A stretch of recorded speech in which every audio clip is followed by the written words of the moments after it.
নমস্কার বন্ধুরা, নতুন একটা পর্ব দেখার জন্য সকলকে স্বাগত জানাই।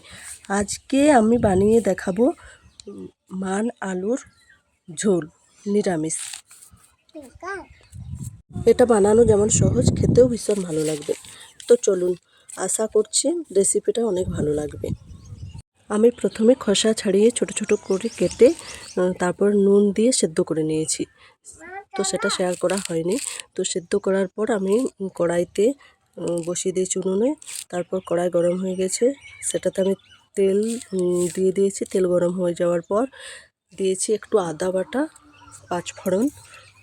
তারপর ওটা একটু নাড়িয়ে চাড়িয়ে আমি সেদ্ধ করা মান আলুটা দিয়ে দিয়েছি। তারপর একটু নাড়িয়ে চাড়িয়ে একটু ভাজা ভাজা করে দিয়ে দিয়েছি হলুদ গুঁড়ো।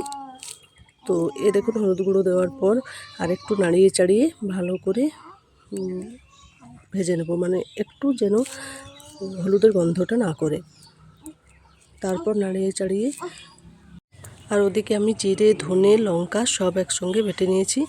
এদিকে তেজপাতাও দিয়ে দিয়েছি।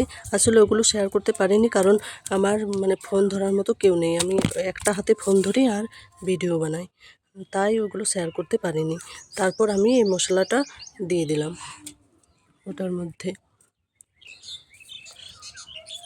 আপনারা কিন্তু ঝটপট এই রেসিপিটা বানিয়ে দেখবেন, একদমই সহজ তৈরি করা। তারপরে অনেকটা জল দিয়ে দিলাম, যেহেতু ঝোল করব তার জন্য দিয়ে দিলাম জল।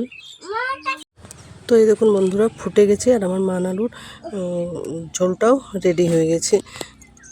তো বন্ধুরা, এই মান আলুর ঝোল রেসিপিটা কেমন লাগলো অবশ্যই কমেন্টে জানাবেন। আর রেসিপিটা ভালো লাগলে শেয়ার, সাবস্ক্রাইব করে আমার পাশে থাকার অনুরোধ রইল। আমি উনুনে বসিয়েছি, তো এবারে উনুন থেকে নামাবো। আর সবাই সুস্থ থাকবেন, ভালো থাকবেন। ধন্যবাদ।